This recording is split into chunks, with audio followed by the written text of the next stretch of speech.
আসসালামু আলাইকুম। আজকে আমি ত্বকের একটি ক্যান্সার নিয়ে আলোচনা করব। এই ক্যান্সারের মেডিকেল টার্ম হচ্ছে বাউয়েন্স ডিজিজ বা squamous cell carcinoma in situ. এটা হচ্ছে মেডিকেল টার্ম। আমি এটা বাংলা ভাষায় বললে আমাদের দেশে কিন্তু প্রচুর পরিমাণে আর্সেনিকের পেশেন্ট আছে। তো আমাদের যারা আর্সেনিকের পানি খেয়ে থাকেন, বিভিন্ন এন্ডেমিক এলাকায় যারা আর্সেনিকের পানি শুধু কিছুদিনের জন্য না দীর্ঘমেয়াদী খেয়ে আসছেন, তাদের কিন্তু শরীরে বিভিন্ন ধরনের বিশেষ করে স্কিনে কমপ্লিকেশন দেখা যায়। তো স্কিনে কমপ্লিকেশন নিয়ে আমি ভবিষ্যতে আরো ভিডিও করবো ইনশাল্লাহ। তো এখন আমি একটি টপিক বা একটি ক্যান্সার নিয়ে আলোচনা করবো, যেটাকে আমরা বলি বাউয়েন্স ডিজিজ।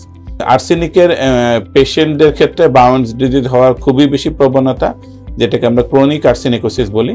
এছাড়া এই বাউয়েন্স ডিজিজ কিন্তু আরো অনেক কারণে হয়ে থাকে, যেমন যারা হোয়াইট স্কিন তাদের কিন্তু চামড়ার উপরে যদি কোনো সানলাইট পড়ে থাকে বা সূর্যের আলো পড়ে থাকে, সেক্ষেত্রে কিন্তু বাউয়েন্স ডিজিজ হওয়াটা খুবই কমন। এছাড়া যাদের দেখা যায় যে অনেকের হিউম্যান প্যাপিলোমা ভাইরাস বা যে এক ধরনের ভাইরাস আছে, তো সেই ভাইরাসে আক্রান্ত হলেও কিন্তু সেখানেও বাউয়েন্স ডিজিজ হতে পারে। তো বাউয়েন্স ডিজিজ কিন্তু খুবই ক্যান্সার তো আসলে একটা খারাপ রোগ, কিন্তু ক্যান্সারের মধ্যেও এটা একটু বিনাইন টাইপের ক্যান্সার বা একটু ভালো রকম ক্যান্সার আমরা বলতে পারি।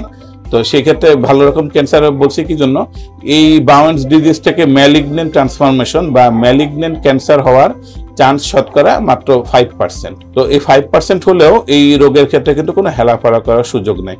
যদিও এটা প্রি ক্যান্সারাস কন্ডিশন, কিন্তু এটা থেকে কিন্তু সহজেই ম্যালিগনেন্ট ট্রান্সফরমেশন হতে পারে এবং বিভিন্ন ধরনের আলসার এবং ক্ষত হতে পারে। এই জন্য আপনি যখন বাংলাদেশের পার্সপেক্টিভে আমি বলছি, কারণ তো বললামই, কিন্তু বাংলাদেশের পার্সপেক্টিভে আর্সেনিকের কোনো রোগী যদি আসেন, তাহলে কোনো সন্দেহজনক ক্ষত, যেটাকে আমরা বলি যে স্কেলি প্ল্যাক, মানে হচ্ছে কোনো মানুষের শরীরে কালো বা সাদা একটু উঁচু উঁচু অংশ হলো এবং তার উপরে গুড়া গুড়া চামড়া উঠছে, সেটা সাধারণত চুলকায় না বা ব্যথা করে না। এরকম সিমটমবিহীন বা উপসর্গবিহীন কোনো এরকম যদি লেশন বা আক্রান্ত জায়গা দেখা যায়, আর্সেনিকের পানি যারা খেয়েছেন দীর্ঘ সময় ধরে, তারা দেরি না করে নিকটস্থ স্কিন স্পেশালিস্টের সঙ্গে দেখা করবেন।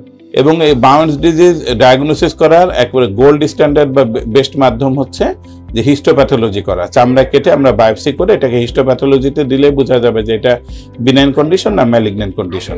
এবং এই বাউয়েন্স ডিজিজ যারা আর্সেনিকে থাকে, তারা দেখা যায় যে শরীরে অনেক হয়ে থাকে। দেখা যায় কারো 20, 50, 100, 150, 200 পর্যন্ত হতে পারে। তো এতগুলো বাউয়েন্স ডিজিজ হলেও বাউয়েন্স ডিজিজ কিন্তু ভালো চিকিৎসা আছে। যেমন আমরা যদি দেখা যায় যে খুব মারাত্মক পরিমাণে বাউয়েন্স ডিজিজ হচ্ছে বা ক্যান্সারের দিকে চলে যাচ্ছে, তখন আমরা তাকে এক্সিশন করে এবং প্রয়োজন হলে মার্জিনাল এক্সিশন করে আমরা এটা ফেলে দেই, অথবা তারপরে ফলো আপে রাখি। প্রয়োজন হলে আমরা রেডিও বা রেডিওথেরাপির দিকে যেতে পারি। অনেকে দেখা যায় খুব আর্লি স্টেজে বাউয়েন্স ডিজিজ এসেছে, তাদেরকে আমরা ইলেকট্রো সার্জারি করে থাকি বা ক্রায়ো সার্জারি দিয়ে থাকি, অনেক সময় ফটোডাইনামিক থেরাপি দিয়ে থাকি। এবং এই ক্ষেত্রে কিছু কিছু মলমও আছে যে পেশেন্ট যতদিন চিকিৎসা নিতে বা সার্জারি প্রসিডিউর যেতে দেরি করছে, আমরা বিভিন্ন ধরনের রেটিনোইক অ্যাসিড, 5-ফ্লুরোইউরাসিল এবং বিভিন্ন লাগানো টপিক্যাল ক্রিম দিয়ে থাকি। তো বাউয়েন্স ডিজিজের ক্ষেত্রে এটা কথা হচ্ছে যে আমাদের লাগানোর ওষুধ আছে একেবারে স্টার্টিং আমরা, তারপর পরবর্তী স্টেজে আমরা বিভিন্ন পর্যায়ে সার্জিক্যাল প্রসিডিউর আছে। এবং বাউয়েন্স ডিজিজের ক্ষেত্রে আমাদের দেশের পার্সপেক্টিভে দুইটা জিনিসই হয়, একটা হলো আর্সেনিক আর একটা হচ্ছে হিউম্যান প্যাপিলোমা ভাইরাস। তো এই দুইটার ক্ষেত্রে চিকিৎসা সেরে গেলেও আপনার উচিত হবে যে ডাক্তার আপনাকে চিকিৎসা করেছেন তার কাছে নিয়মিত ফলো আপে থাকা, কেননা পরবর্তীতে কোনো জায়গা থেকে আবার নতুন করে কোনো ক্যান্সার হচ্ছে কিনা এটা ওই ডাক্তারকে দেখিয়ে নিয়মিত আমরা যেটাকে বলি পেরিওডিক্যালি চেক আপ করে রেগুলার তার কাছে থাকা। এবং যদি আর্সেনিক কারণে বাউয়েন্স ডিজিজ হয়, শুধু কিন্তু বাউয়েন্স ডিজিজের চিকিৎসা করলে হবে না, ক্রনিক আর্সেনিকোসিসের চিকিৎসা করতে হবে। এবং একই সঙ্গে যদি ভাইরাস জনিত কোনো বাউয়েন্স ডিজিজ হয়, সেখানে বাউয়েন্স ডিজিজের চিকিৎসা করতে হবে এবং ভাইরাল স্ক্রিনিং করতে হবে। অনেকে যারা একটু লাইট বা ফেয়ার স্কিন, তাদের কারণে যদি সানের কারণে বাউয়েন্স ডিজিজ হয়ে থাকে, তাদের ক্ষেত্রে কিন্তু আমি পরামর্শ দিব একবারে নিয়মিতভাবে মেটিকুলাসলি সানস্ক্রিন ব্যবহার করতে হবে। তো এই জিনিসগুলো নিয়ম মানলে রোগ থেকে মুক্ত থাকবেন এবং রোগের ক্ষেত্রে যত আর্লি ডায়াগনোসিস হয়ে যাবে, আর্লি ডায়াগনোসিসের পরে আপনি আর্লি এবং অ্যাগ্রেসিভ ট্রিটমেন্ট করলে এটা থেকে পুরোপুরি নিরাময় সম্ভব। ধন্যবাদ।